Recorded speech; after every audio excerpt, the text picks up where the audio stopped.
जब वक्त के ऊपर हम बात कर रहे हैं, वक्त की रुखसती का वक्त आ गया है और नई वक्त की नई सुबह होने का वक्त आ गया है। मैं ये बताना चाहता हूं कि एक बड़ी सिंपल सी बात है जो अभी माननीय नड्डा जी ने भी कहा। दुनिया के तमाम मुस्लिम देश बता दिए, इस्लाम की धर्म स्थली सऊदी अरब, सबसे बड़ा मुस्लिम देश इंडोनेशिया, जहां खलीफत रही वहां टर्की, और जहां आईएसआईएस का इलाका वहां इराक और सीरिया, वहां कहीं भी कुछ भी नहीं है ऐसा। फिर भी हमारे यहां क्यों है कैसा। हिंदी में कहावत होती है, नया मुल्ला प्याज ज्यादा खाता है, परंतु यहां तो जो गैर मुल्ला प्याज बहुत खा रहा था और इतना खा रहा था कि आंसू निकल रहे थे गरीब मुसलमान के भी और देश के भी। तो ये मुकाबला किसके बीच में है? ये शराफत अली और शरारत खान के बीच का मुकाबला है। हमारी सरकार शराफत अली के साथ खड़ी है। Doctor Sudhanshu Trivedi, please, you have finished your speech. Please, no cross talk. I've already. Please, no cross talk. No cross talk. Please, no cross talk.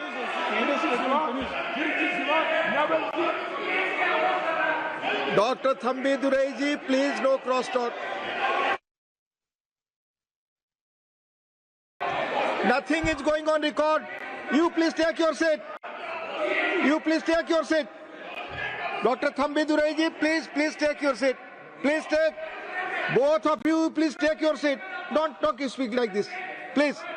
Dr. Sudhanshu Trivedi ji, please. आप बोले। माननीय सभापति महोदय, आज इस पुराने वक्त की आखिरी रात में खड़े होकर इस नए वक्त के आगाज की नई सुबह के दिन मैं प्रधानमंत्री श्री नरेंद्र मोदी जी, हमारे अल्पसंख्यक मामलों के मंत्री किरण रिजिजू जी का मैं बहुत इस्तकबाल करता हूं। जब वक्त के ऊपर हम बात कर रहे हैं, वक्त की रुखसती का वक्त आ गया है और नई वक्त की नई सुबह होने का वक्त आ गया है। अगर हमें इस पे बात करनी है तो मुझे चार दृष्टि से बात करनी पड़ेगी। एक, इस बिल के तकनीकी प्रावधान जिस पे बहुत सारे लोग बहुत कुछ बोल चुके हैं। दूसरा है वक्त की अवधारणा, तीसरी है वक्त की राजनीति, और चौथा है वक्त की राजनीति के नाम पर होने वाली वह सांप्रदायिक बनाम सेकुलर की राजनीति। सबसे पहले हमारे नेता सदन माननीय नड्डा जी ने बताया कि किस विस्तार के साथ इस वक्त कमेटी ने काम किया, किस शिद्दत के साथ हमारी सरकार ने काम किया, और चाहे वक्त कमेटी के जेपीसी के चेयरमैन हमारे उस सदन के सदस्य जगदम्बिका पाल जी रहे हो, हमारे मंत्री जी रहे हो, सबने जिस शिद्दत से काम किया है, तो उनके लिए मैं माननीय प्रधानमंत्री जी अपनी सरकार की तरफ से कहना चाहता हूं कि उन्होंने एक इबादत के भाव से काम किया है। तो मैं कहना चाहता हूं, इबादतों की तरह मैं ये काम करता हूं, अपने फर्ज को झुककर सलाम करता हूं, फिर भी आप खिलाफत कर रहे हैं। तो तेरी मुखालफत से निखरती है शख्सियत मेरी, मैं सियासी दुश्मनों का भी बहुत एहतराम करता हूं। तो इस एहतराम के साथ मैं अब आगे का बयान शुरू करता हूं, और मैं ये बताना चाहता हूं कि एक बड़ी सिंपल सी बात है जो अभी माननीय नड्डा जी ने भी कहा। दुनिया के तमाम मुस्लिम देश बता दिए, इस्लाम की धर्म स्थली सऊदी अरब, सबसे बड़ा मुस्लिम देश इंडोनेशिया, जहां खलीफत रही वहां टर्की, और जहां आईएसआईएस का इलाका वहां इराक और सीरिया, वहां कहीं भी कुछ भी नहीं है ऐसा। फिर भी हमारे यहां क्यों है कैसा। तो मैं कहना चाहूंगा सभापति महोदय, एक हिंदी में कहावत होती है, नया मुल्ला प्याज ज्यादा खाता है, परंतु यहां तो जो गैर मुल्ला प्याज बहुत खा रहा था और इतना खा रहा था कि आंसू निकल रहे थे गरीब मुसलमान के भी और देश के भी। इसलिए मैं कहना चाहता हूं सभापति महोदय, अगर छोड़ दीजिए भारत की बात करिए, तो क्या ऐसी कोई शक्ति सिखों के पास है, ईसाइयों के पास है, यहूदियों के पास है, पारसियों के पास है? नहीं है। छोड़ दीजिए, इस्लाम के अंदर आइए। अगर इतना भाईचारा है तो ये सुन्नी वक्फ बोर्ड और शिया वक्फ बोर्ड अलग क्यों है मेरे भाई? जमीन पे एक दूसरे पे एतबार नहीं है, सिर्फ सियासत के लिए साथ में आने की बात है। ये भी जरा सोचने की बात है। और जो अकलियतों में भी अकलियत है, आगा खानी है, बाकी है, जो बोहरा है, उनकी तो कोई गिनती नहीं है।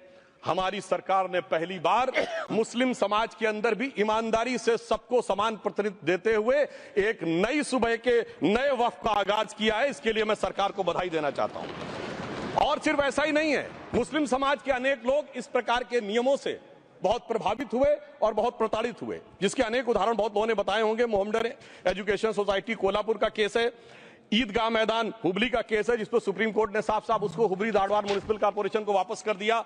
अनीसा अयाशा वर्सेस तमिलनाडु वक्फ बोर्ड का केस है, तेलंगाना स्टेट वर्सेस मोहम्मद मुजफ्फर का केस है, हिमाचल प्रदेश वक्फ बोर्ड वर्सेस ख्वाजा खलीलुल्लाह का केस है, और सभापति महोदय ताजमहल पर भी दावा कर दिया गया। अब तो मैं पूछना चाहता हूं, सुप्रीम कोर्ट ने अपने जजमेंट में कहा कि भाई शाहजहां के जमाने का लिखा फरमान लेके आइए, तब हम मानेंगे कि इस पे कोई दावा है या नहीं। आप सोचिए कि अगर ये वक्त का कानून इसी ढंग से चला होता तो क्या होता। अभी हमारे जॉन ब्रिटास जी और मनोज झा जी ने बहुत सारी बातें बोली थी, एक प्यास की बात बोली थी, उन्होंने उड़ीसा के ग्राहम स्टोन्स का जिक्र किया था, तो उसमें तो कांग्रेस की सरकार सीबीआई की इंक्वायरी नहीं कर पाई थी। मगर जब ताजमहल का उल्लेख आता है सभापति महोदय, तो एक प्यास मुझे याद आ जाती है। जब शाहजहां जेल में था और दूर से उस ताजमहल को देखता था और उसे सिर्फ एक सुराही पानी मिलता था और उसने औरंगजेब से कहा एक सुराही पानी और भिजवा दो, तो जानते उसने मना कर दिया। तो दुखी होकर शाहजहां ने फारसी में लिखा, ए पिसर तू अजम मुसलमानी, जे पिदरे जिंदा आप तरसानी, आफरीन हिंदुआन सदबार, जे देहंद पिदरावा मुर्दा देवम आप। मतलब तू कैसा मुसलमान है जो जिंदा बाप को पानी के लिए तरसा रहा है, तुझसे तो आफरीन 100 बार उन हिंदुओं को है जो पितृपक्ष में मरे हुए बाप को भी पानी देते हैं। और सभापति महोदय, मैं बताना चाहता हूं कि ये हमने ईमानदारी से मुस्लिम समाज के कल्याण के लिए बात की है, क्योंकि एक तरफ खड़ा हुआ है ईमानदार मुसलमान जो शराफत के साथ ईमान को गले से लगाए हुए हैं, और दूसरी तरफ कुछ चंद सरमाएदार हैं जो उस अमानत में खयानत करके शरारत के साथ उसके झंडा बरदार बनना चाहते हैं। तो ये मुकाबला किसके बीच में है? ये शराफत अली और शरारत खान के बीच का मुकाबला है। हमारी सरकार शराफत अली के साथ खड़ी है, हमारी गरीब मुस्लिम के साथ खड़ी है। ये गरीबों गुर्बत वाले गुर्बत अली और सरमाएदारे वाले गाजी खान के बीच का इलाका है। मगर मैं कहना चाहता हूं महोदय, एक बात मैं बहुत स्पष्ट रूप से कहना चाहूंगा, इन जरूरतमंद मुसलमानों की लड़ाई के लिए मैं कह सकता हूं कि ये गरीब मुसलमानों के दिल की कसक और कट्टरपंथी वोट के ठेकेदारों के मन की ठसक के बीच में हमारी सरकार ने उस कसक का साथ दिया है, जिसके लिए मैं मानता हूं गरीब और पसमंदा मुसलमान निश्चित रूप से उनका आभारी होगा। हाँ, मगर जब इसकी बात आती तो भी माननीय खड़गे जी भी बोल रहे थे, माननीय संजय सिंह जी भी बोल रहे थे, मनोज झा जी भी बोल रहे थे कि साहब आपके यहाँ वो कितने पुजारी हैं और कितने किस वर्ग के पुजारी हैं। तो मैं उनको बताना चाहता हूं, केवल अकेले जूना अखाड़े ने पिछले साल 71 SC ST लोगों को महामंडलेश्वर बनाया। अरे आपको हमारे सदन में बैठे हुए बाल योगी उमेश नाथ जी नहीं दिखते? वैसे तो कहा जाता है जात ना पूछो साधु की, मगर मैं बताना चाहता हूं विश्व हिंदू परिषद के 50,000 से अधिक पुजारी ट्राइबल्स में जो शेड्यूल कास्ट है जो काम कर रहे हैं। मगर मैं हद अदब से पूछना चाहता हूं, बताइए मुल्ला मौलवी मुफ्ती मुकर्रम बारी हाफिज में से कितने पसमंदा हैं? उसमें कितने जुल्हा अंसारी गौसी बताइए मिरासी कितने हैं? बाकी छोड़िए, पसंदला बोर्ड में है क्या? अरे वक्फ बोर्ड में है क्या? इसीलिए मैं कहता हूं खुद मियां फजीहत दूसरों को नसीहत। अगर ईमानदारी से बात करनी है तो उस पर आगे। मगर मैं एक बात और कहना चाहूंगा कि हमारी जो सरकार ने नाम दिया है, इसको उम्मीद नाम दिया है, और ये उम्मीद है किसके लिए? उस ईमानदार मुसलमान के लिए और देश के हर खास व आम के लिए ये उम्मीद है। मगर सभापति महोदय, कुछ लोग वो हैं जो उम्मा का ख्वाब पाले हुए थे। उम्मा शायद हमारे बहुत से लोग समझते हो ना समझते हो, पूरी एक एंटायर जो इस्लामिक खलीफत और राज होता है उसको उम्मा कहते हैं। उम्मीद वालों को तो उम्मीद की नई रोशनी दिख रही है, उम्मा वालों की उम्मीद पे पानी फिर रहा है। तो ये उम्मीद और उम्मा के बीच का भी मामला है। परंतु मैं ये भी कहना चाहूंगा सभापति महोदय, इसके बाद सिर्फ ऐसा ही नहीं था, प्रॉपर्टीज के ऊपर, तमाम सरकारी प्रॉपर्टीज पे जिसमें बहुत डिटेल में हमारे साथी लोग गए, मैं डिटेल में नहीं जाना चाहता। भोपाल का विषय है, हैदराबाद का विषय है, मुंबई का है, लखनऊ का है, पटना का है, बहुत प्रकार से है। माननीय लालू प्रसाद यादव जी का विषय जब बताया गया था तो बहुत ज्यादा हमारे मनोज झा जी बोल रहे थे, तो अब मैं उसके डिटेल में नहीं जाना चाहता हूं। सबने वो वीडियो देखा है। बस एक लाइन में उनके लिए कहना चाहूंगा, वो कुछ भी बोल रहे हैं, जिसे कहते हैं बिगड़ी बात बने नहीं, लाख करो किनकोए, रहीमन बिगड़े दूध को मथे न माखन होए। अब जो बोलना था वो बोल चुके, सबके सामने वो आ चुका। अब एक बात और है, दूसरे धर्म स्थलों के बारे में विषय आता है, तो मैं याद दिलाना चाहता हूं केरला के कैथोलिक चर्च ने 31 मार्च 2025 को जो लिखा, सिर्फ उसकी लास्ट की 2 लाइन बोलना चाहता हूं। We request the central government to get the amendment bill passed as early as possible so that the tears of thousands of suffering people in the place like Munambam can be wiped out only by a legal amendment that can provide a permanent solution to their suffering. We urge all the MPs from opposition party to support the bill so that the historic legislation can become unanimous. मगर सभापति महोदय, ये अल्पसंख्यकों की बात करने वाले जब अल्पसंख्यक की बात आती तराजू पे तौलते हैं, किसका वेट ज्यादा है, किसकी धमक ज्यादा है, किसकी खनक ज्यादा है, फिर तय करते हैं कि माइनॉरिटी के साथ आना है, किस माइनॉरिटी के साथ नहीं आना है। और मैं एक और बात कहना चाहता हूं, तमिलनाडु के तिरुचेरी मंदिर की बात आई, यमुनानगर में गुरुद्वारे की बात आई, केरल में क्रिश्चियन कम्युनिटी की जमीन की बात आई। बहुत सारे लोग प्लेसेस ऑफ वर्शिप के एक्ट की बात करते हैं, तो as per places of worship act Tamil Nadu का मंदिर का तो स्टेटस नहीं चेंज हो सकता भाई। 15 अगस्त 47 के बाद किसी प्लेस ऑफ वर्शिप का स्टेटस नहीं चेंज हो सकता, तो वक्फ बोर्ड को क्लेम फॉरफिट कर देना चाहिए, because it is in contrast to the places of worship act. परंतु अब सुनिए, यही गुरुद्वारे के बारे में भी होना चाहिए। मगर सभापति महोदय, चाहे वक्फ बोर्ड का एक्ट हो, चाहे प्लेसेस ऑफ वर्शिप एक्ट हो, एक ही को फायदा होना है, जिसे कहावत में कहते हैं खरबूजा छुरी पर गिरे या छुरी खरबूजे पे गिरे, आखिर में कटना भगवे रंग के खरबूजे को ही होता है। अब मैं यह भी बताना चाहता हूं कि इन संपत्तियों के द्वारा जो कुछ हुआ, उन्होंने इतनी चीजों को लिया है, इतनी चीजों को लिया है।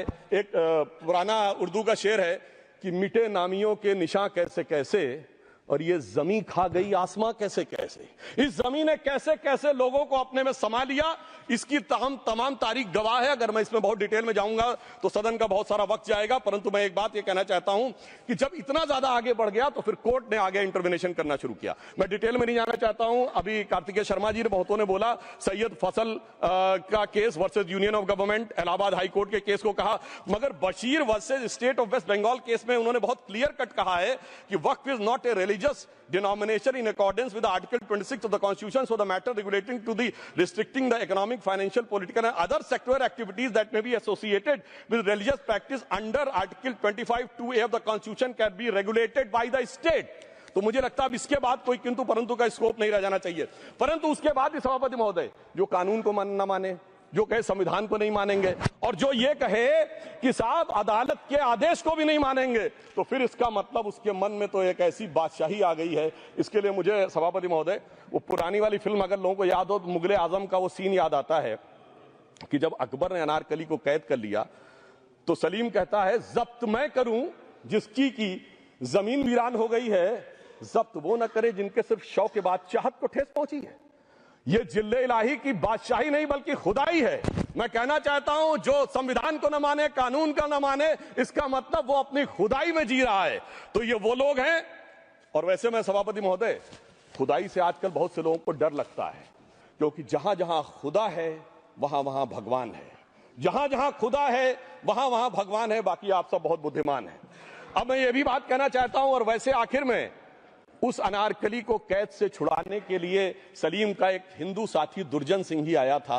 मैं कह सकता हूं कि वक्फ की इस मुकद्दस जमीन को अगर कैद करके रखा है तो उन चंद लोगों ने, जिनके दिमाग आज भी उन चीजों में भरे हुए हैं कि कोई समझता हम तो किसी जमाने में हुक्मरान वक्त थे, कोई कहता हुजूर नवाब थे, कोई कहता बादशाह आलमगीर थे, कोई कहता है बादशाह गाजी जिंदा पीर थे।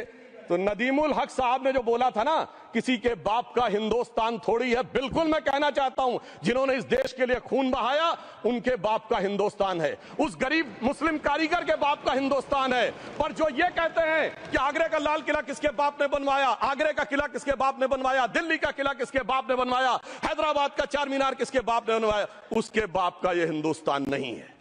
और उसके बाद भी जो आप करना चाहते हैं, अगर इस रास्ते में आप कांटे बिछाना चाहते हैं, तो उनके लिए एक लाइन कहना चाहता हूं सभापति महोदय, तेरी तमन्ना है पर हम खार न बोने देंगे, खार कांटों को कहते हैं, तेरी तमन्ना है पर हम खार न बोने देंगे, तुझे हम राह की दीवार न होने देंगे, तू सबको रौंद कर आगे जो निकलना चाहे हम तेरी इतनी भी रफ्तार न होने देंगे। और इसीलिए हमारी सरकार ने इस विषय के ऊपर एक सही और सटीक प्रयोग करने का प्रयास किया है। मैं दूसरी बात यह भी बताना चाहता हूं, हमारे डीएमके के तिरुचि शिवाजी ने अनायास अकारण यह बात बोली थी कि उस समय जब जिन्ना का उल्लेख करते हुए उन्होंने कहा कि पार्टीशन के समय, तो मैं उनके सुलभ संज्ञान के लिए बता देता हूं, 1946 की कॉन्स्टिट्यूएंट असेंबली में मद्रास प्रेसिडेंसी में 30 आउट ऑफ 30 सीट जो थी वो मुस्लिम लीग ने जीती थी विद 95% ऑफ वोट्स, और एक भी मुस्लिम वहां के बाद बाहर नहीं गया। इसलिए मैं ईमानदारी से कहना चाहता हूं, फैक्ट को समझिए।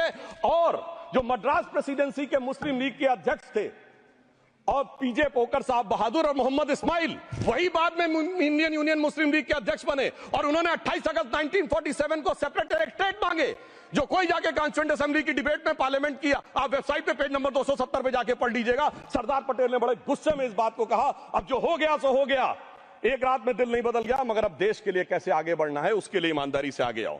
और खैर मैं अंबेडकर जी और पटेल जी के बहुत सारे वो कोट कर सकता हूं, सारी बातों को छोड़िए, मगर अफसोस की बात यह है सर कि अभी मनोज झा जी ने बोला था हम में से कोई शक है, कोई हूण है और ये करिए। अरे भैया जमाने चले गए, अब जेनेटिक सीक्वेंसिंग का जमाना आ गया है और जेनेटिक सीक्वेंसिंग ने क्या प्रूव किया है। दुनिया के सबसे बड़े मुस्लिम देश इंडोनेशिया के राष्ट्रपति आए थे और राष्ट्रपति भवन में उन्होंने डिनर के दौरान कहा कि few weeks back I got my genetic sequencing done and I was told that I am an Indian जीडीएनए।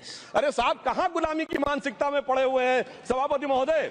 और यहां गुलामी की मानसिकता इस कदर पैबस्त है लोगों के दिमागों में। किसी सदन के एक सदस्य यहां विराजमान है, वो उस समय महाराणा सांगा का उल्लेख कर दिए। मैं ईमानदारी से कहता हूं एक भी इंडियन सोर्स में इसका उल्लेख नहीं है, सारे के सारे फॉरेनर्स और लुटेरों के सोर्स में उल्लेख है। इसीलिए मैं कहता हूं ये गुलामी के जिन्होंने गुलाम बनाया उनके सोर्सेस पे यकीन न करिए। और वैसे थोड़ा सा आउट ऑफ कॉन्टेक्स्ट हो तो ये भी बोल दूं, हमारे सदन के बहुत सदस्यों को नहीं पता होगा, अलेक्जेंडर के आक्रमण का किसी भारतीय सोर्स में कोई उल्लेख नहीं है, पोरस नाम के किसी राजा का उल्लेख नहीं है, सिर्फ और सिर्फ ग्रीक में है। इसलिए गुलामी की मानसिकता से बाहर निकलिए, तब इन चीजों को आप सही ढंग से समझने में सफल होंगे। मेरा अब यह भी अनुरोध अपने सदस्यों के साथ है। वक्त की अवधारणा के बारे में बहुत कुछ बोला जा चुका है कि ये ओरिजिनली कहां से आया, पर मैं इतना कहना चाहूंगा सबसे पहले वक्त का उल्लेख आता है जब ससनिड एम्पायर को खलीफा उमर ने कैप्चर किया तो आज का जो सदन इराक है उसके इलाके को उन्होंने वक्फ डिक्लेयर किया और वो स्टेट के द्वारा कंट्रोल होता था। स्टेट के बारे में माननीय नड्डा जी ने अभी बताया कि बड़े बड़े देशों में किस ढंग से होता था। सर सैयद अहमद खान ने भी वक्फ को मूल इस्लाम का हिस्सा न मानते हुए इसके लिए मुजार शब्द कहा है जो शरिया के अंतर्गत आता है, और इसी के लिए उन्होंने फतवा आलमगिरी को भी कोट किया था। और इसीलिए 1894 की जो प्रिवी काउंसिल का जजमेंट जो आया था वो वक्फ अल औलाद के खिलाफ आया था। मगर सभापति महोदय 1906 में कलकत्ता कांग्रेस अधिवेशन में कांग्रेस ने प्रस्ताव पारित किया कि प्रिवी काउंसिल के जजमेंट में कुछ गलती है, इसे बदलना चाहिए, क्योंकि 1904 में जिन्ना कांग्रेस को ज्वाइन कर चुके थे। इसलिए मैं कहना चाहता हूं फिर 1913 में वो जजमेंट बदला कि हमारे सदन के बहुत से सदस्यों ने इस सदन और दूसरे सदन में बोला है, मैं एक सेंटेंस बोलता हूं लगेगा जैसे वही लोग बोल रहे हैं। वर्ड ये है, कोट है, since the bill was introduce to administer the Muslim law for Musalman so the question of public policy does not arise. लगता है जैसे हमारे कोई सदस्यों में बोल रहा हूं। सर ये मोहम्मद अली जिन्ना ने अप्रैल 1913 में ही is use this word while moving the report of the select committee to the imperial legislative council. Sir 1913 से 2013 तक भाषा ही नहीं बदली और आज भी भाषा नहीं बदल रही है। हमें ईमानदारी से, और उस समय यूपी और बंगाल ने उसका विरोध किया था, आज यूपी और बंगाल के लोग किस तरीके से साथ में है वो पूरी तरीके से दिखाई पड़ता है। इसलिए हम ये कहना चाहते हैं, हाँ एक प्रश्न बहुत उठाया जाता है कि केवल मुस्लिम ही वक्फ को क्यों दान दे सकता, ऐसा वक्फ बोर्ड में क्यों संशोधन किया गया। मैं ईमानदारी से कहना चाहता हूं, ऐसा नहीं कि मैं इस्लामिक मामलों का बहुत बड़ा आलिम फाजिल जानकार हूं, मगर इस्लाम में बहुत साफ मान्यता है कि जो गैर मुस्लिम है उसकी इबादत अल्लाह कबूल नहीं कर सकते, उसकी दुआ कबूल नहीं होगी तो दान कैसे कबूल होगा। साहब हम इस्लामिक भावना का सम्मान कर रहे हैं। हमारे अल्पसंख्यक मंत्री गए थे तो वो मदीना में एक डेफिनेट लेवल तक जा सकते, उसके आगे नहीं जा सकते। अगर इबादत की इजाजत नहीं है तो साथ जायदाद की इजाजत कैसे हो सकती है। मुस्लिम भावना का सम्मान है, और अगर है तो कोई मुल्ला मौलवी मुफ्ती मुकर्रम बारी आज आके बता दे कि कबूल हो सकती है दुआ, तो हम दान भी कबूल करने के लिए तैयार हैं। और तो और छोड़िए साहब, जब आप कहते हैं कि हर चीज हलाल होनी चाहिए, तो साहब हलाल करने की प्रक्रिया नहीं, हलाल करने वाला भी मुस्लिम होना चाहिए, तब वो हलाल होता था। तो मैं पूछना चाहता हूं साहब, काटने के लिए तो हलाल होने के लिए मुस्लिम जरूरी है और बांटने के लिए बगैर मुस्लिम के भी हलाल होगा, ऐसा तो नहीं हो सकता। तो जो हमारी सरकार ने किया है वो मुस्लिम भावना के सम्मान के लिए किया है। और जहां तक मैं कहना चाहूंगा, हिंदू समाज के बारे में बात करते हैं, हमारे यहां कोई प्रॉब्लम नहीं है। हमारे यहां कोई ऐसा नहीं कि हज पे कोई गैर मुस्लिम नहीं जा सकता। हमारे देखिए कुंभ में 50 लाख विदेशी आए थे और किसी से नहीं कहा या कन्वर्ट हो जाओ। इसलिए मैं कहना चाहता हूं, हिंदुइज्म की धारणा और बाकी धारणा का जो तुलना करने का प्रयास करते हैं वो बहुत उचित नहीं है। मगर सभापति महोदय, इस वक्त ने कई अद्भुत नजारे दिखाए। इस्लाम में जो काफिर से ज्यादा मुशरिक और शिर्क को बुरा माना गया, नहीं जो भगवान को माने ही नहीं। यहां देखिए वो लेफ्ट के लोग जो कहते धर्म एक अफीम है, वो आज खुदाई खिदमतगार बन के खड़े हो गए। सोचिए कैसा बदलाव आया है। और सर मुझे एक और चीज नजर आती है, एक पुराना गीत था, वक्त ने किया क्या हसी सितम। तो आज मैं कहना चाहूंगा वक्त ने किया क्या हसी सितम कि मुस्लिम लीग और शिवसेना मिलके हो गए हम। और मैं कहना चाहता हूं ये मुस्लिम लीग वो है जिसने सेपरेट इलेक्टोरेट की मांग की थी और इस शिवसेना के उबाटा के हमारे इस सदन के एक सदस्य हैं। और सर हमारे साथ मुरली जी बैठे हैं, मुरली देवड़ा जी ने मुझे याद दिलाया, उन्होंने मिलिंद देवड़ा जी ने याद दिलाया, उन्होंने कहा एक जमाने में उन्होंने कहा था मुस्लिमों की नागरिकता छीन लेनी चाहिए। इसीलिए मैं कह रहा हूं वक्त ने किया क्या हसी सितम, ये दोनों मिलके हो गए हम। और मैं सर मैं इसके बाद एक टेक्निकल बात करना चाहता हूं, जब इन्होंने टाइम ड्यूरेशन हटा दिया था और बैक में पीछे जा सकते थे, तो मैं पूछना चाहता हूं सर कि जब ब्रिटिश हुकूमत आई तो उसने तो मुगलों सारी हुकूमत ले ली थी, तो उनका मालिकाना हक कैसे हुआ? सर 1707 के बाद तो इस्लामी हुकूमत दिल्ली से खत्म हो गई थी। एक आखिरी मुगल बादशाह शाह आलम के लिए तो बोला जाता था सल्तनते शाह आलम दे लाल किले ते पालम, यानी आज का आईजीआई एयरपोर्ट। तो साहब उसके बाद ये गुजरात के सूरत से लेकर लखनऊ तक उनका मालिकाना हक निकलने कहां से लगा?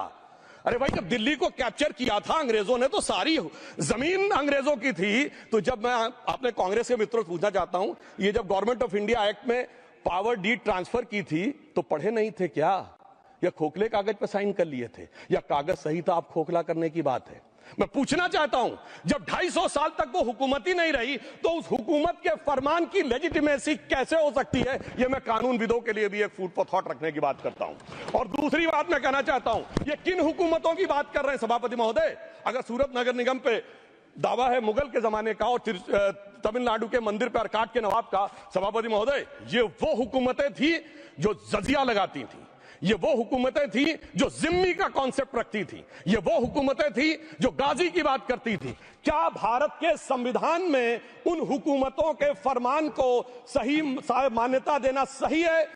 बिल्कुल गलत है। मैं कहता हूं बाबा साहब अंबेडकर के संविधान में यदि आप ऐसी हुकूमतों के फरमान को रखने की कोशिश करते हैं तो this is fraud on constitution. और हमारी सरकार ने अगर बैकडेट से वो बंद किया है तो उस फ्रॉड को रोकने की पूरी व्यवस्था की है। और यहां पर मैं ये भी कहना चाहता हूं सभापति महोदय, जमींदारी उन्मूलन 1948 में हो गया, मगर ये बाद में जमींदार कैसे क्रिएट हो गए? हमने बचपन में विनोबा भावे, हम लोग के जन्म से बहुत पहले की बात है, विनोबा भावे जी के भूदान आंदोलन की बात सुनी थी, जिसमें जमींदारों से पैसा लेके जमीन लेके गरीबों को दी जाती थी। पर सभापति महोदय कभी आपने सुना कि गरीबों की जमीन जमींदारों को मिल जाए? वो 2013 के बोर्ड ने वो व्यवस्था कर रखी थी, यानी वो भूदान आंदोलन था गांधी जी के शिष्य विनोबा जी का, तो आज के गांधियों के नेतृत्व में भू हड़प आंदोलन शुरू हो गया। अगर वो भूदान आंदोलन था तो ये भू हड़प आंदोलन था। इसलिए मैं एक और बात भी कहना चाहूंगा सभापति महोदय कि जिन हुकूमतों के फरमान की बात की जाती है, एक और फैक्ट है, इसको कोई अन्यथा न ले, जितने मुस्लिम बादशाह अलाउद्दीन खिलजी के बाद उन्होंने बगदाद की खलीफा का खुतबा पढ़ा है, that is a foreign rule, it's on record. कैसे उसको भारत सरकार मान्यता दे सकती है? इसलिए मैं कहना चाहता हूं जरा सा गौर से देखेंगे तो हकीकत आपके सामने आ जाएगी। और क्या कभी किसी ने कल्पना की, किसी क्रिश्चियन ने तो नहीं कहा कि इंडिया गेट हमारा है, गेटवे ऑफ इंडिया हमारा है, और चर्च नहीं सही फिर भी चर्च गेट हमारा है? तो फिर यह केवल किसी एक के दिमाग में क्यों आती है? हमने जो इवैक्यू एक्ट के तहत दे दिया था पाकिस्तान के गए लोगों को, क्या हमारे जो सिख और हिंदू भाई आए थे उनकी जमीनें मिली? अरे महाराजा रणजीत सिंह की राजधानी लाहौर थी और काबुल तक था राज, तो क्या उन्होंने जमीनें नहीं दान दी होगी गुरुद्वारे और मंदिरों को? वो मिली? अरे वो तो छोड़िए, ननकाना साहब और करतारपुर साहब तक नहीं मिला था। इससे दिखाई पड़ता है कि कितनी एक तरफा हम लोगों ने कोई निगोशिएट ही नहीं किया और उसे करने की बात कही थी। इसलिए मैं कह सकता हूं सर, अब हमारी सरकार ने जो संशोधन किए हैं, अब यह मजहबी हुकूमत के फरमान से नहीं, बाबा साहब अंबेडकर के संविधान से चलने वाला है। अब मैं अंत में उस विषय के ऊपर आता हूं जिसे सांप्रदायिक राजनीति बनाम सेकुलर राजनीति इसके ऊपर कहा जाता है। सभापति महोदय मैं बताना चाहता हूं कि जब आजादी मिली उसके बाद क्या किसी ने डिमांड किया था कि हमें वक्फ बोर्ड चाहिए? नहीं किया था। फिर क्यों 54 में दिया गया? किसी मुस्लिम ने डिमांड किया क्या कि मदरसे चाहिए? फिर क्यों दिया गया?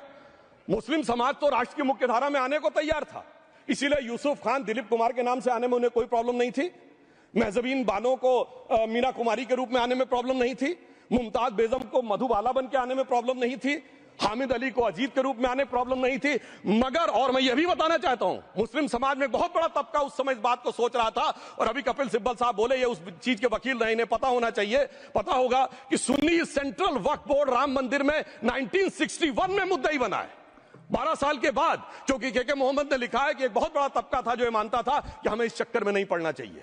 मगर अफसोस कि वही लेफ्टिस्टों सेक्युलरिस्टों ने उनको समझाकर इस मुकाम तक लाकर खड़ा कर लिया। अब यहां मैं एक और बात कहना चाहूं, खैर छोड़िए उन सरकारों ने बाद में क्या दिया, मगर उसके बाद सुनिए, इंदिरा जी के जमाने में मुस्लिम पर्सनल लॉ बोर्ड आया, तो राजीव जी के जमाने में शाबानो केस आया, तो नरसिम्हा राव के जमाने में 95 का एक्ट आया, तो मनमोहन सिंह जी के जमाने में 2013 का एक्ट आया, मगर इलाज नहीं निकला। तो इसे एक शेर में कहूंगा कि मरीजे सेकुलर इश्क पर लानत खुदा की, मर्ज बढ़ता गया जो दवा की। अब मैं सभापति महोदय एक और बात कहना चाहता हूं, शुरू के 20-25 साल में मुस्लिम समाज के बारे में मैं कहना चाहता हूं, आज जब आजादी मिली तो मुस्लिम समाज के प्रतीक कौन थे? उस्ताद बिस्मिल्लाह खां, उस्ताद फरीदुद्दीन डागर, उस्ताद बड़े गुलाम अली, उस्ताद जाकिर हुसैन, जिनकी अभी कुछ दिन पहले डेथ हुई, बड़े बड़े नगमा निवार, हसरत जयपुरी, मजरूर सुल्तानपुरी, साहिर लुधियानवी, कैफी आजमी, जोश मलियाबादी, जिगर मुरादाबादी। अब सर क्या हो गया? तब मुस्लिम समाज इन अदब के शाहकारों के साथ जोड़ा जाता था। आज मुस्लिम समाज का नेतृत्व किन लोगों के साथ जोड़ता है? इशरत जहां, याकूब मेनन, मुख्तार अंसारी, अतीक अहमद, दाऊद इब्राहिम, कौन जोड़ रहा है ये? तब से सर, जब से ये सेकुलर हो गया देश 1976 से, और सेकुलर सियासत शुरू हुई, उसने ले जाकर इनको इस मुकाम तक पहुंचाया। और इस वक्फ बोर्ड के बिल में भी जो बात कही जा रही है, सर मुस्लिम समाज को यह समझाया गया कि तुम्हें बीजेपी वालों को तुमसे बड़ी अदावत है, और कहा गया इनको बड़ी मोहब्बत है। जब यह देश आजाद हुआ, मैं उत्तर प्रदेश का रहने वाला हूं, उत्तर प्रदेश में 1931 की सेंसस में 8% रेट ऑफ डेथ थी, और सैयद मुसलमानों में 24% थी, यूपी की ब्यूरोक्रेसी में 20% थे। आज कहां चले गए सब? मैं एक लाइन में कहना चाहूंगा, ये अदावत और मोहब्बत की सियासत में ऐसे फंसे कि किसी को किसी की मोहब्बत ने मारा, किसी को किसी की अदावत ने मारा, मगर इस शराफत अली को सेकुलर सियासत ने मारा। और मैं सभापति महोदय एक और बात कहना चाहता हूं कि चलिए बोलिए। Fauzia Khan, please one second, mic is there. Yes, ये बोल रहे हैं मुस्लिम समाज आज का इशरत जहां और फलाना टेररिस्ट के साथ नाम जोड़ रहे हैं।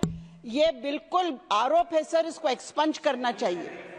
ये समाज के साथ अन्याय है, ये बात आपको एक्सपंज करना होगा सर, ये बात को। एक honourable member, if you would carefully go through what Sudhanshu has said, I am sure you will appreciate his spirit. Just think for a moment. He has not cast any aspersions. Sudhanshu, go ahead. Time में जवाब दूंगा, और उसके बाद ये हमारा सदन माने ना माने, जो देख रहे होंगे उनके लिए कहना चाहता हूं, sir doctor APJ Abdul Kalam. One second. काहे परेशान? Vaiko ji, honourable member, Vaiko ji, oh my God, Vaiko ji,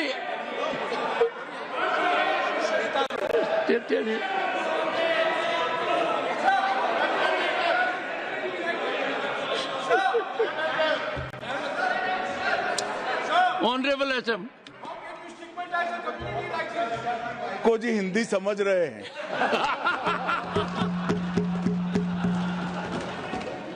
One second. Fauziya Khan. One second. First, I think. One second. Sir क्या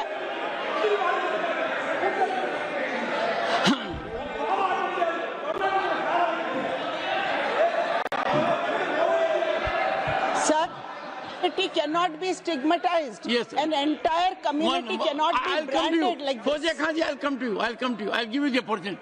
Honorable Finance Minister. But one line is said. One line. No, one nimisham irungappa, please. He might be very emotional, sir. But that one line he said is objectionable. and I will seek your indulgence to remove it. He said, Tamil Nadu kaal vai paakren. You enter Tamil Nadu, I'll see you. No good. No good. இல்ல தப்பது தப்பு அப்படி சொல்லக்கூடாது. நீங்க அப்படி பேசுறது தப்பு. நீங்க அப்படி பேசுறது ரொம்பவே தப்பு. இந்த நாட்டுல யார் வேணாலும் எங்க வேணாலும் கால் வைப்போம். யாருக்கும் அதிகாரம் இல்ல ஒரு உயிர் மேல. Honorable Finance Minister. So sir, this is atrocious. You set foot in Tamil Nadu and take care. What is that language? We have a Home Minister after a long time who has brought about changes unthinkable. What he said, you can be fully assured. Yes, Honorable Home Minister. Yes, Jairam ji. Minister, please. If the Yes, Honorable Finance Minister has found a statement objectionable, Jairam ji, the statement of the Honorable Member stigmatizing a whole community is objectionable. Oh. And what is worse is the chairman lending respectability to that view. Oh my. That is even worse. Honorable That is even worse. Minister. मान्यवर, सुधांशु जी ने मुसलमानों के लिए कुछ नहीं किया है, India alliance के लिए किया है। अब मैं एक एक कर बता देता हूं। अरे सुनो ना भाई, आप सुनो तो। अरे दिग्विजय सिंह सुनिए, मैं खड़ा हूं ना अपने पैर पर। मान्यवर, सुधांशु जी ने कहा इशरत जहान, यही एनसीपी पार्टी ने इशरत जहान के घर पर जाकर रुपयों का इनाम भी दिया था और उसको शहीद बताया था। दूसरा कहा अतीक अहमद किस पार्टी से थे? इंडिया अलायंस की। दूसरा कहा अंसारी किस पार्टी से? कांग्रेस और इंडिया अलायंस के। ये सारे नाम आपके साथ जुड़े हैं भाई।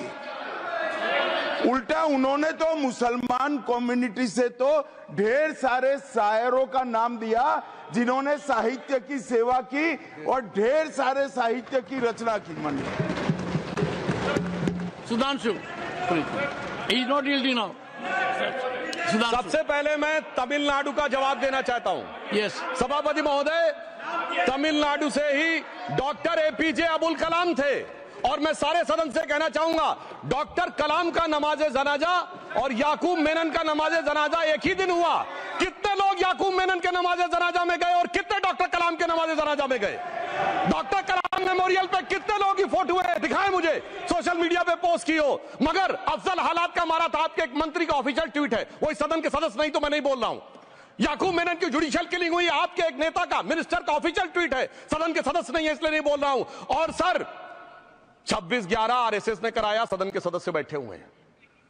हाफिज साहब और सुनिए, जाकिर नायक शांति का मसीहा सदन में सदस्य बैठे हुए हैं। सर किसने जोड़ा? मैं नहीं कह रहा हूं जोड़ा, हमने किससे जोड़ा मैं बताना चाहता हूं। मैं अपनी बात, सर मैंने नाम किसी का नहीं लिया। सर आपने उड़ता तीर क्यों पकड़ लिया? सर मैंने नाम नहीं लिया, उड़ता तीर क्यों पकड़ लिया? सर मैं पूरी बात कर लूं। सर मैं कहना चाहता हूं, हमारी सोच मुस्लिमों के बारे में और इनकी सोच में क्या अंतर है। देखिए, जिन लोगों ने मुस्लिम हिस्ट्री नहीं पढ़ी उन्हें मैं बताना चाहता हूं। एक दो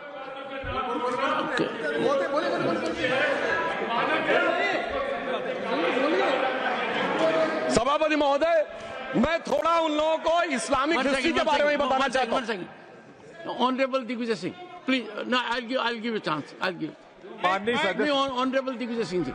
माननीय सभापति महोदय, जो माननीय सदस्य ने बात कही है, मैं सुन रहा था डॉक्टर त्रिवेदी जी की बात। उन्होंने कहा था ऐसे मुसलमान हम लोगों के साथ हैं और वैसे मुसलमान इन लोगों के साथ हैं। बात यह है कि आपने जिस तरह से इस पूरी बात कही है, ये घोर आपत्तिजनक है, अपमानित करती है और जो माननीय सदस्य ने भी मेरे बारे में भी कहा है, मैं उनके निंदा करता हूं। Honorable Home Minister. Honorable Home Minister. Honorable Home Minister. एक second Okay. One second, your mic will be on. जी महोदय, मुझे ये सब कहने की जरूरत नहीं है, लेकिन जो गुजरात में दंगे और फसाद हुए, कौन कौन उसके लिए जिम्मेदार थे, बताइए।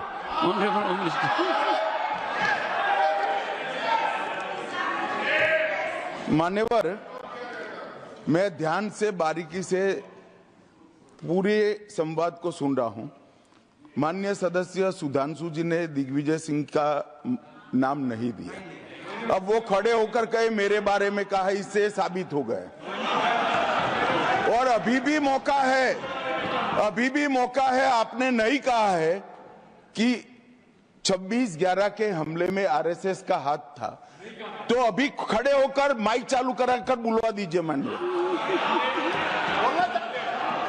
और आपत्तिजनक बात है, मैंने ये बात कभी नहीं कही है, ये आप लोगों का प्रचार है। मेरी आपत्ति इस बात की थी कि सभी माननीय सदस्य ने और बात कही है कि अब हमारे तरफ ऐसे ऐसे मुसलमान थे और वैसे वैसे मुसलमान हम लोग की तरफ थे।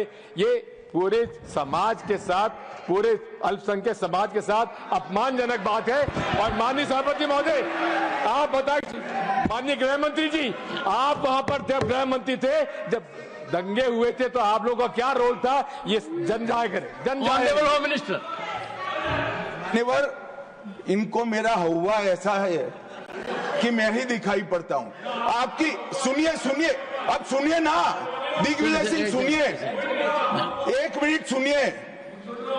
दंगे शांत होने के बाद 18 महीने के बाद मैं गृह मंत्री बना। दंगा हुआ तब मैं गृह मंत्री नहीं था।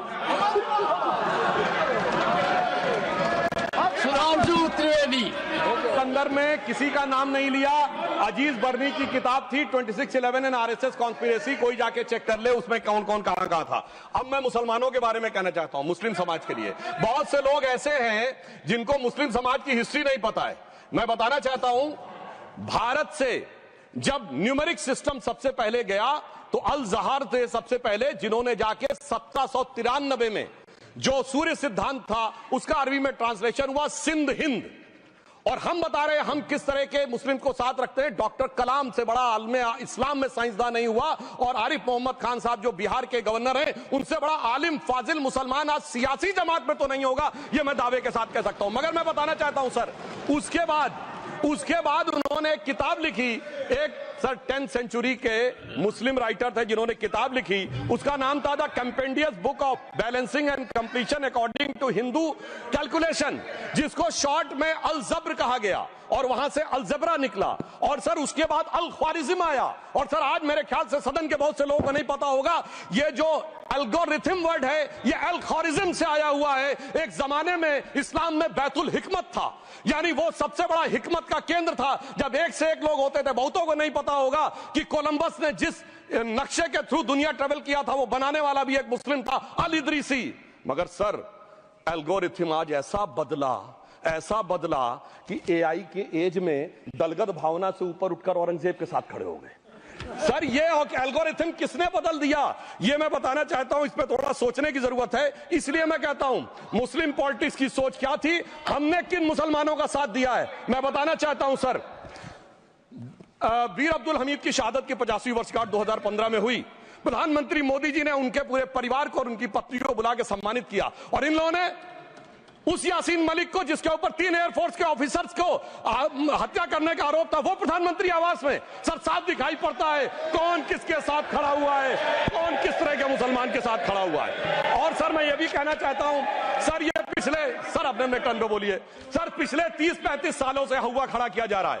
1990 में जब राम मंदिर आंदोलन हुआ, कहा गया बीजेपी आएगी उत्तर प्रदेश में खा जाएगी। सर बीजेपी आने के बाद उत्तर प्रदेश में जानते क्या हुआ सर, 22 साल से शिया सुन्नी के बीच में जो दंगे चलते थे और मदे साहबा का जुलूस नहीं निकलता था, शिया समुदाय का मदे साहबा का जुलूस लखनऊ में हमारी सरकार में निकलना शुरू हुआ। और उसके बाद कहा गया केंद्र में भाजपा आएगी तो खा जाएगी। सर अटल जी की सरकार आई, इतनी शानदार स्थिति रही। उसके बाद कहा गया गुजरात में आएगी तो भाजपा खा जाएगी। सर गुजरात का मुसलमान आज सबसे समृद्ध मुसलमान है, सबसे ज्यादा जकात वहां से आता है। उसके बाद कहा गया मोदी जी की सरकार आएगी तो क्या होगा। सर मोदी जी की सरकार आने के बाद हमारे साथियों ने बताया है अल्पसंख्यक समुदाय के 70% लोग हैं जिनको किसी न किसी एक योजना का लाभ जरूर मिला है। और सर फिर कहा गया सीए आएगा तो नागरिकता छिन जाएगी। सर उसके बाद भी आपने सब देखा, और सर हम बचपन में सुनते थे कि राम मंदिर बनने लगेगा तो मिडिल ईस्ट के देश पेट्रोल देना बंद कर देंगे। सर राम मंदिर भी बन रहा है और भारत मिडिल ईस्ट कॉरिडोर भी बन रहा है और अबू धाबी में भी मंदिर बन रहा है और 4 मुस्लिम देशों ने सर्वोच्च नागरिक सम्मान मोदी जी को दिया हुआ है। इसलिए मैं कहना चाहता हूं सर, मर्ज हो तो उसका इलाज किया जा सकता है। जैसे हमारे यहां वैद धन्वंतर माने गए हैं, इस्लामी अकीदे में वैद हकीम लुकमान माने गए, तो कहा गया है उनके लिए कि इसमें क्या रखा है, देखे है जो तू आन के पास, बदगुमा वहम की दारू नहीं लुकमान के पास। यानी मर्ज का इलाज है पर वहम का इलाज तो हकीम लुकमान भी नहीं कर सकते जो आपने पाल कर रखा है। मैं कहना चाहता हूं हम किन मुसलमानों की बात करते हैं? आप गंगा जमुनी तहजीब की बात करते हैं। सर दारा शिकोह औरंगजेब का बड़ा भाई था, उसने उपनिषदों का अध्ययन किया, संस्कृत में अनुवाद कराया और नाम रखा सिर्रा अकबर, यानी वर्ड्स ऑफ गॉड। मैंने किसी को दारा शिकोह की जयंती मनाते हुए नहीं देखा। मैं पूछना चाहता हूं बेगम बीबी ताज, उनके घर पे जाते किसी ने सुना? सर ये बताइए, आलम शेख इतने बड़े कृष्ण भक्त के कवि, किसी ने सुना उनके घर पे जाते हुए? मलिक मोहम्मद जायसी जिन्होंने पद्मावत लिखा, उत्तर प्रदेश के रहने वाले, उनके घर पे कोई गया?